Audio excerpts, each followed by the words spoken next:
Hello, thank you for joining with me. I am reading, sort of, kind of, not really, with the Course Companions group. I'm definitely reading Robert Perry's commentary, reading out of A Course in Miracles, complete and annotated edition. And I don't know if anyone is following me. I seem to lose followers when I take a break. And unfortunately, I got sick last week and the grandkids are in town, and so I needed a break. And they're coming back in town this weekend, so I'll be taking a break then too. Say hi, Greta. I'm just going to read. Chapter 30 of A Course in Miracles, complete and annotated edition.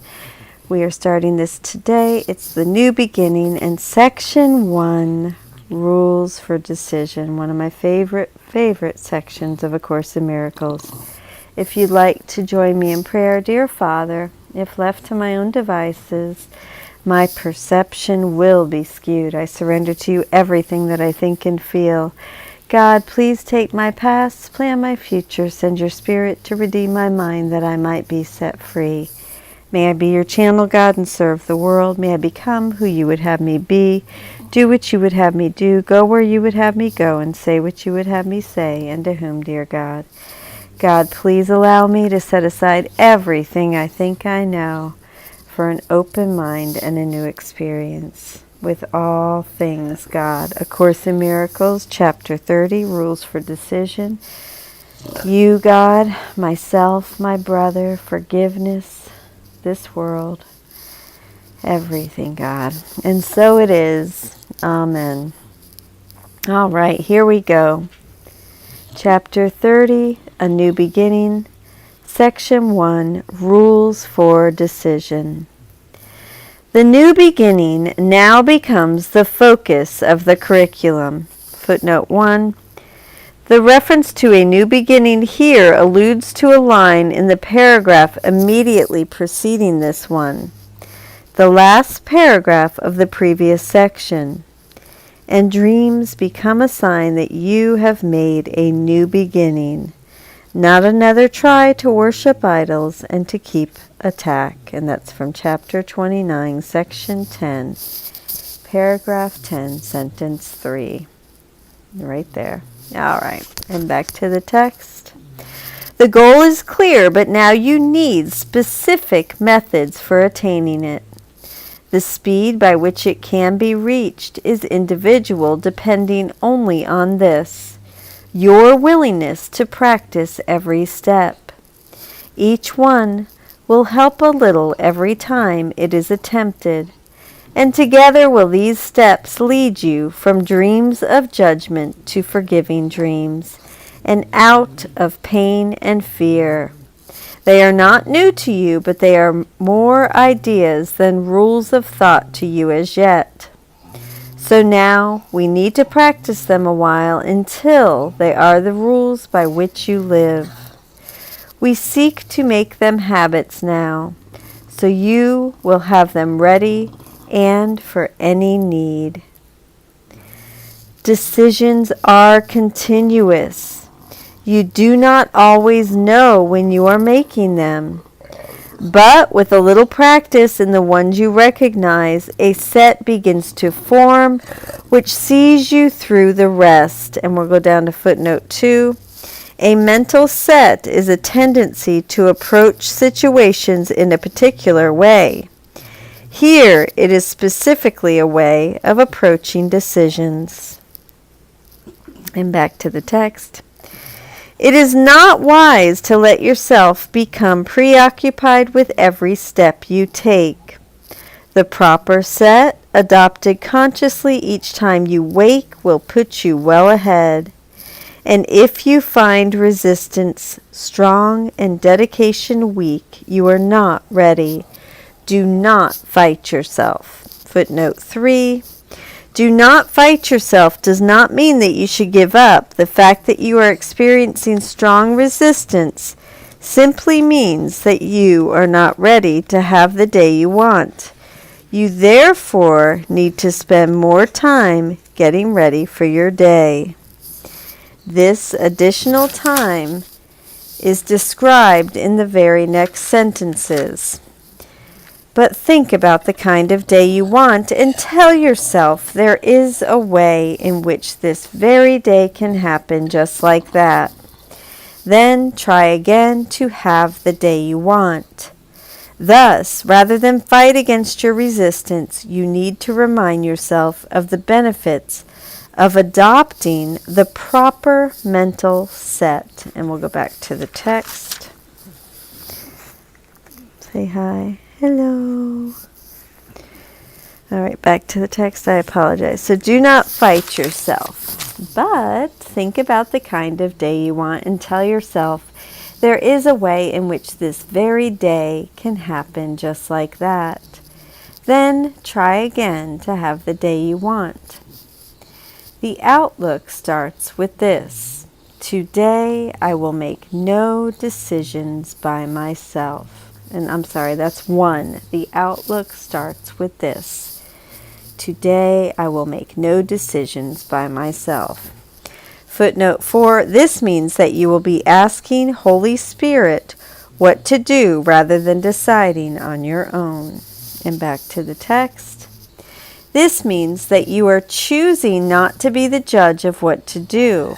But it must also mean you will not judge the situations where you will be called upon to make response. For if you judge them, you have set the rules for how you should react to them. And then another answer cannot but produce confusion and uncertainty and fear.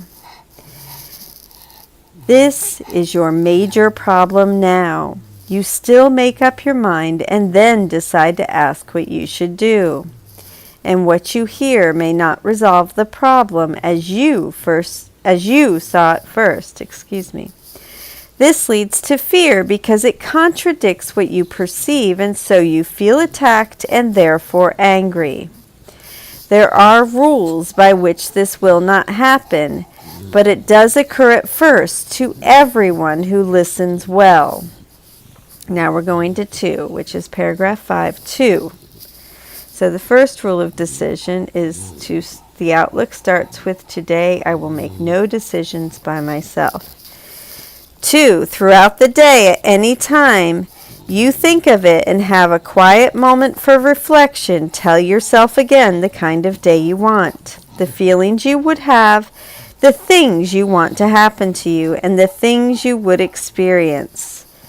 Footnote 5, clearly you are not meant to dream up your ego's fantasy day. That would be to fall into the error of writing a script that reflects your plans for what the day should be. And indeed, the error of believing that the day you want is one in which you get your answer to your question. Rather, since this whole section is about employing specific methods for achieving the goal of the course, and the goal is clear, but now you need specific methods for attaining it, you are meant to choose a day that reflects that goal, that reflects, as the section says later, what you really want. Back to the text. So throughout the day, at any time you think of it and have a quiet moment for reflection, tell yourself again the kind of day you want, the feelings you would have, the things you want to happen to you, and the things you would experience. And say, if I make no decisions by myself, this is the day that will be given me. These 2 procedures, practiced well, will serve to let you be directed without fear. For opposition will not first arise and then become a problem in itself. But there will be times when you have judged already. Let's go down to footnote 6. This means that there will be times when you have judged or evaluated the meaning of the situation. As explained earlier, doing so means that you have set the rules for how you should react. You have, in other words, defined a narrow range of answers that you regard as sensible options in this situation. Back to the text. But there will be times when you have judged already. Now the answer will provoke attack unless you quickly straighten out your mind to want an answer that will work. Be certain this has happened if you feel yourself to be unwilling to sit by and ask to have the answer given you. This means that you have decided by yourself and cannot see the question. Footnote 7. The real question you ask the Holy Spirit should be an open-ended one that does not assume a particular judgment of the situation before you. According to the above sentence, the reason you cannot see the real question is because your answer assumes your judgment of the situation. As a result, rather than what should I do here, your question may amount to some version of, how can I get my way here? As the paragraph says later, the sign that this has happened is if you feel yourself to be unwilling to sit by and ask. Back to the text. Now you need a quick restorative before you ask. 3. Remember once again the day you want and recognize that something has occurred which is not part of it. Then realize that you have asked a question by yourself and must have set an answer in your terms. Then say, I have no question. I forgot what to decide. Footnote 8. This statement means I have let go of my earlier question which assumed my own judgment of the situation. I forgot that I am deciding with the Holy Spirit. This statement is the undoing of what is said in the previous paragraph. This means you have decided by yourself and cannot see the question. Back to the text, I'm going to repeat that. I have no question. I forgot what to decide. This cancels out the terms which you have set and lets the answer show you what the question must have really been. Try to observe this rule without delay despite your opposition, for you have already gotten angry and your fear of being answered in a different way from what your version of the question asks will gain momentum. Until you believe the day you want is one in which you get your answer to your question.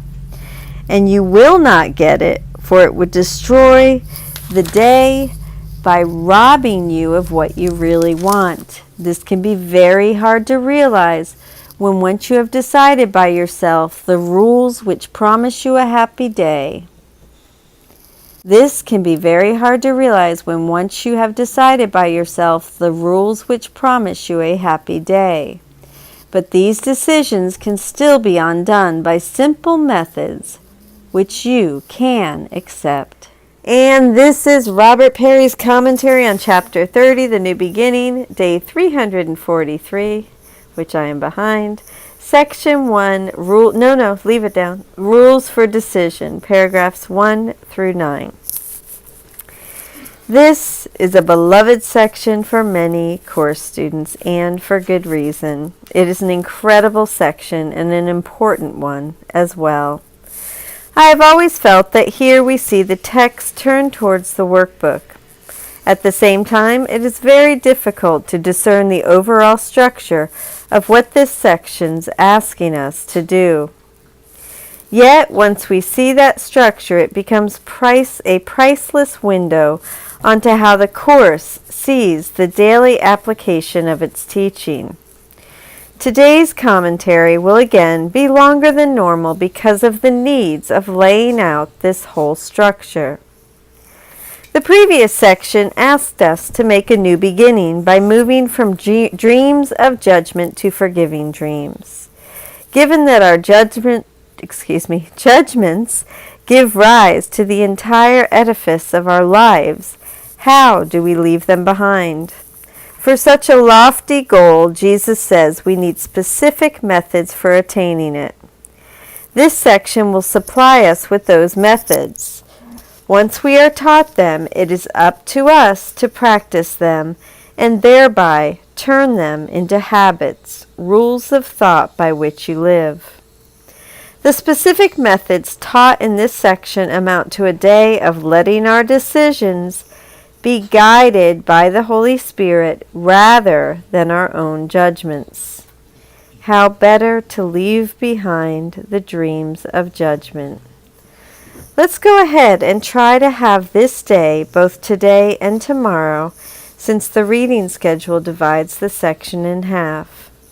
Otherwise, we are just reading the recipe and not actually baking the cake. I will walk us through the recipe steps one by one. Morning, establishing the mindset. We begin this day by sitting down and consciously adopting the proper set. This mental set is a way of approaching our decisions. We are not choosing to make one decision differently, nor are we choosing to make them all differently.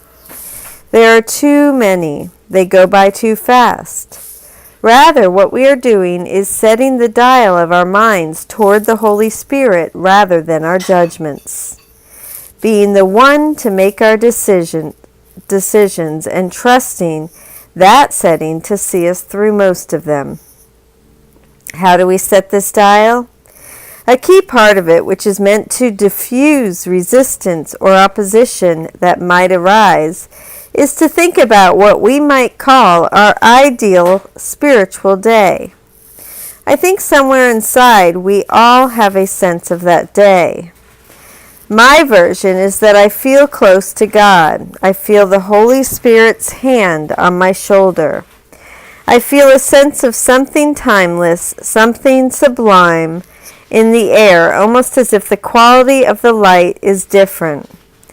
I see the best in people, the light in them, and by the way I treat them, I hope to touch that light and magnify it in them.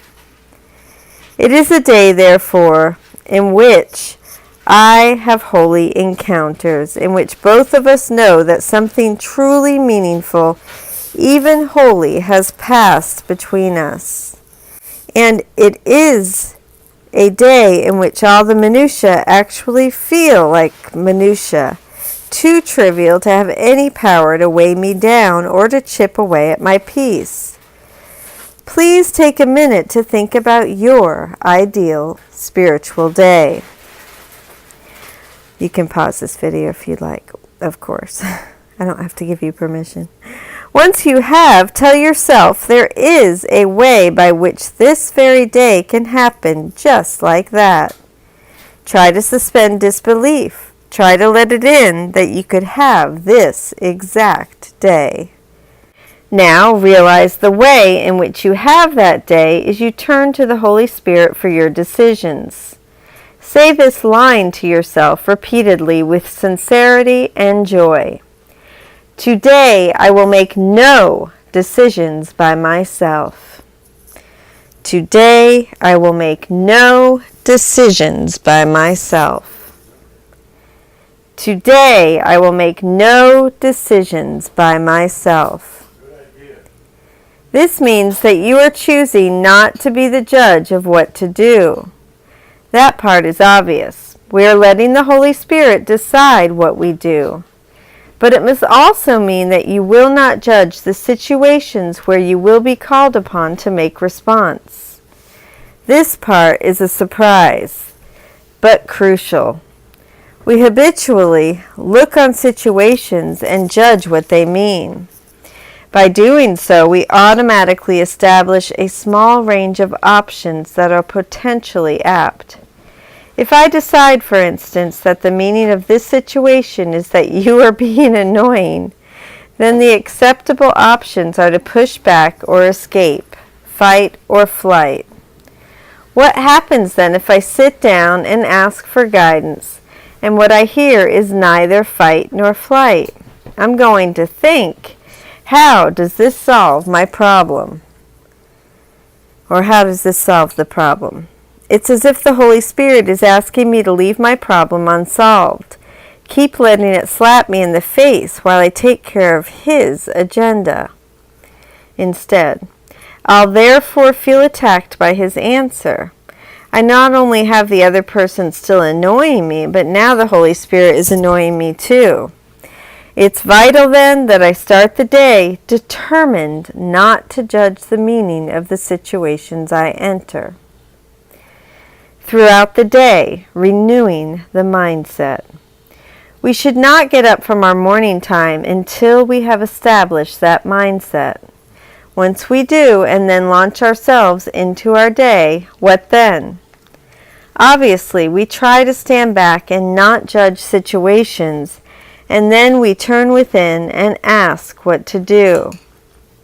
But we also sit down whenever we can to renew the mindset from the morning. I find that it's good to do this every hour on the hour.